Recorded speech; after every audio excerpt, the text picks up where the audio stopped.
Hey everybody, in the last episode of Isla Napali, we kind of started to fill in some gaps and to resolve some issues. We made a little bit of guest management, and we also did some various fixing of little problems we had, and we are going to continue this in today's episode, so stick with me for today's episode of Isla Napali.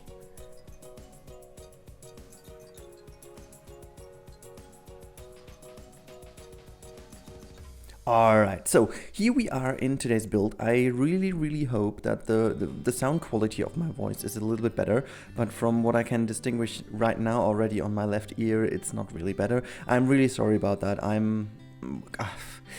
It's so awful. I don't know. This room is beautiful. This room is really well layouted for what we wanted to have it for.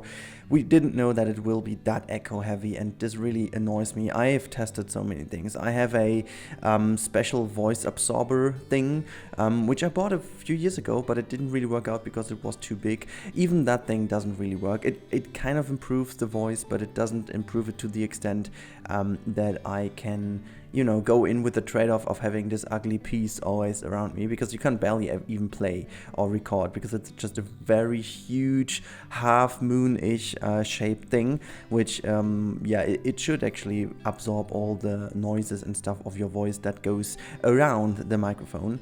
I've tried some various settings yesterday evening. I was kind of improving the voice quality, but I think the only very valid solution will be that I will have to put a lot more things around my desk, and also put maybe a carpet below myself rather than only having this wonderful wooden floor, because this all is kind of giving the sound way too crazily back to my area sitting. I mean, I can even, hearing myself talking at the moment, I can really hear the echo in the room, which is, wow, it's super annoying. However, I don't want to talk about what is super annoying at the moment. I really want to talk about what is annoying in the last episode, and that was, guys, I don't know what's going on with YouTube again, but it seemed that this episode hasn't been published at all. I mean, I can see it always from my test accounts. I have 3 test accounts, which is, one is my account from work, one is my private account, with my normal name, and the other one is a test account. And these accounts are all kind of leveled out. So the work account is basically focused on marketing stuff and so on.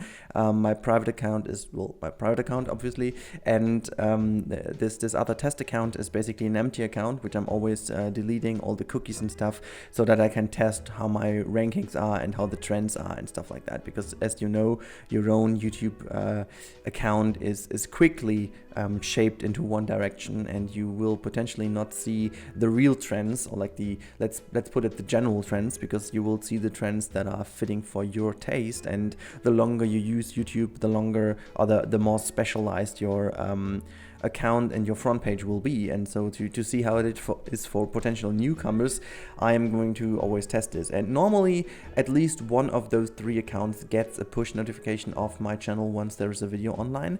And also I've got my the brother of my wife and my brother, and all these people have an account as well, and usually they tell me if they get a notification or if they don't. And this time it appeared that nobody really got a notification. And seriously, this is something, if you just would kind of average that out, you would actually see that this is something that shouldn't be happening at all, because I know that there is no notification for everyone, because some people do deactivate it, like Fane, but you still hear every time, so that's fine. But it just is something that I don't really get, because if people activate the notification, they should at least give them the opportunity to receive them, right? But it seems they don't, and I have the feeling that this is definitely a thing with scheduling videos, because the recent couple of weeks where my channel did really well and the interaction was great, I never released a video by scheduling. I always did this really in the minute I was in front of the computer, like really pushing the button to set it public. But every time I schedule videos, they seem to fuck up, and this is something I really don't like, because it's it takes away the fun from me, because sometimes I can't really be there all the time, right? I'm trying to push my videos out between 6 and 7 in the evening, always, and normally that's the time where I'm still at work, and I can't do this from work, so I don't know why this scheduling is so fucked up. Anyways, I just don't get it. I really don't get it. However, I also wanted to encourage you guys to be more active in the comments again, because in today's episode we are, as I said, we are going to fix some things, and I believe we will have next week 2 weeks, two more episodes, and then we are done with the left-hand side of the park, and this is the newer part of the park. We are going into the old part of the park, and now it's again time for you. I feel like the company has been left out for a long time now, and we are going to have a company board next week, and I'm trying to make this video so that you guys can also comment there, but please start today already so I can take this with me in the board. We are going to talk about what is being made in the old part of the park. We have to talk about which flat rides we're going to use. We have to talk about how the restaurants should be done. And let me put this that way. I really want to hear from you guys now in the comments below. What is your favorite flat ride in the game? Why is that the favorite flat ride? And why would you think it would be fitting into the old area of the park? If you're gonna flat ride which is fairly new and modern, please let me know. Anyways, I'm really into this, because I'm honest with you. I'm not that big of a flat ride guy, but I know that flat rides are really important to many people in the community, and I don't know, it's you know, I'm just more of a coaster guy, and landscaping and theming rather than flat rides. So it's you know, if I go to a theme park, it's all about the theming and coasters. I'm not that much into flat rides. However, there are obviously great flat rides out there. Like, for example, the swinging ship is always a classic, and is something I would not even want to miss in any park, because it's just so classic and so good, and I can really enjoy that one as well. But everything else is like the top spin and so on. Yeah, I've been on it, but it's, you know, it's not my favorite. It's just a flat ride. So please let me know what is your most favorite flat ride and why, and potentially you can convince me why flat rides are that great, because they are great and they deserve a space and a place in our community's hearts. Oh god, that's a sentence hard to shape. Anyways, but hey, let me now talk about what I've been doing. So first of all, I've reacted to your feedback. So many people asked me to do the time lapses a little bit slower, and this is something that really helps me also doing the videos, because then the time lapse I have to pre-record is not that long, or like actually the footage I have to record is not that long. So usually I'm speeding up the footage between 7 and 9 times, which means that for a 10 to 15 minutes episode, I need about 1 hour 45 minutes of footage. So in today's video, we have a overall footage of about 1 hour and 10 minutes. I sped it up by 4.5 times. Hopefully it's easier for you to follow up. I have to say, by watching at the time lapse, it is still fairly quick, so I haven't expected that. This is mainly because yesterday evening I was sitting down on my computer again, listening to some music. By the way, I love the radio function on Spotify. I don't know which radio I put on, but I ended up with some really great music, and yeah, at some point I might even start to share my playlists with you, because I'm really a big fan of that. However, this also leads to the fact that I'm really building in a flow, and once I'm in a flow, this is fairly quick. I just noticed, because even if I speed it up only by 3 times, it already starts to get a little bit quick in terms of camera movement. And I can't really do too much about camera movement, since you know, in the game I really have to pan the camera quite a bit to see what I'm doing from all the angles. So yeah, I'm still trying to improve the overall experience for you guys. So hopefully let me know some feedback if it's better 4.5 times, if that's a good value, because maybe we can see about leveling it out so that you don't have these kind of big differences between episodes. So that would be awesome. And the next thing I really would love feedback on is what I started already last episode, but it seems that nobody really got this episode to watch, so I'm just repeating my question. What is your what is your least favorite part of Isla Napali again? I know I asked that again, but we have fixed so many things that I got rid of most of the things you said last time. So please let me know what is your least favorite thing about Isla Napali, and please this time try to be as precise as possible in the limitations of the game. So if you say, for example, I hate that the queue for the kids coaster is not long enough. Okay, that's a fair point. We could try to do something about that. But again, this is something you know why, and I try to do it for the dive coaster as long as possible, but it kind of gives you limitations in the game. If you want to do it as long as it is in real life, we would potentially only build one coaster, and that's about it.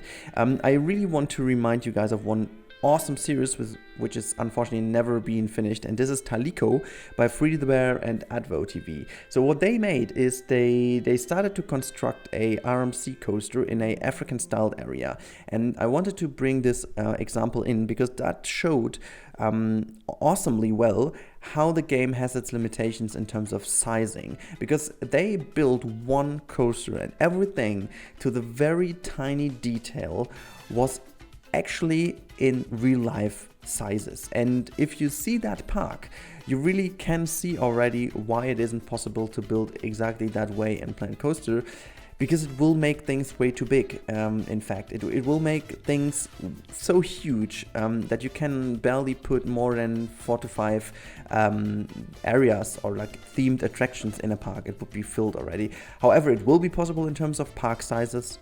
That's no doubt about it. They increased the park sizes over the course of time tremendously, which is awesome. But in terms of frame rate and in terms of playability, it doesn't really work that way. And Taliko, as awesome it is, it would have caused so many issues already with the one single coaster by using a million pieces that, you know, continuing a park like that wouldn't be possible. Hopefully in the future, hopefully with Planet Zoo, we will get improvements on the engine, and then hopefully in a Planet Coaster 2, if that ever will be released or done or whatever, we're going to see huge improvements in that area, and so we can finally rebuild, for example, entire real-life parks in the real-life scale. That would be awesome. So back to the point of your feedback, what you do not like about Isla Napali at the given point in time.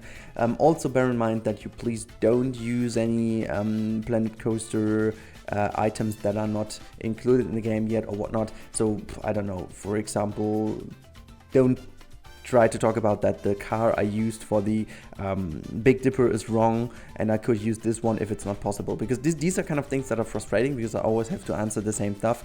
Sorry, but it's not possible in the game. And that always seems to be like an excuse, but it isn't, because I just literally, I like physically can't do it because it's not possible. So I'm, you know, even though I'm willing to do it, I just can't. So these kind of feedback is not that valuable.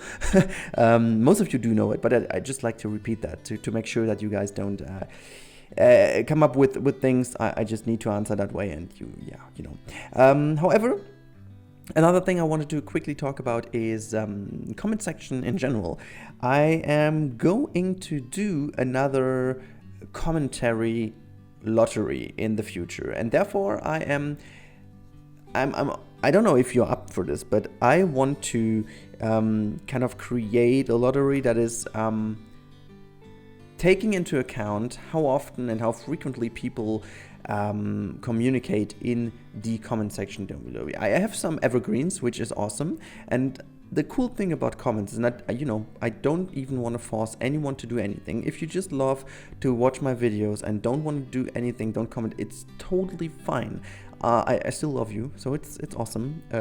But if you have the chance, and if you are someone who likes to talk about things, as I do, and who loves to start a discussion, I would highly recommend to jump down below in the comment section and ask whatever you want in regards to this channel. And I'm going to do a video in the next couple of weeks where I'm going to talk about these things, and I'm going to talk about these. It's like an FAQ if you want, but it's really related to the channel. So please ask whatever you want, how I come up with the name, how I come up with the ideas, I don't know, how I met XYZ, how I do know XYZ, what I do think about the YouTuber XYZ, whatever you wanna know, or everything regarding my Rudi Rennkamel YouTube is allowed. So please ask me whatever you want, or just, I don't know, give me a task or so on. That would be awesome. So to give me really a time to think about and talk about. That's already about the end of this episode. One cool thing, again, I listened to your feedback. Many people were asking for it. And here you go, at the end of this episode, you get some cinematics of what I have been doing in this episode. I think it's a good point to start it because it's a little bit clustered. This episode was a little bit clustered since I was jumping around in the park kind of heavily. So I'm showing you at least a few things. For example, the little fountain play thing at the beginning of the episode, which I wanted to do for a million times already because I love it. It is this kind of little play thing where kids used to run around and just play with the fountains. It's awesome. I did it as a kid as well. I enjoyed them a lot. And yeah, I hope you guys love it as well. But for now, I'm going to stop talking now because this is the end of the episode. And now enjoy the cinematics and hope to see you in the next one. Don't forget to subscribe if you haven't already, and also leave some comments down below in the comment section as mentioned many times on this video. See you next time and bye bye.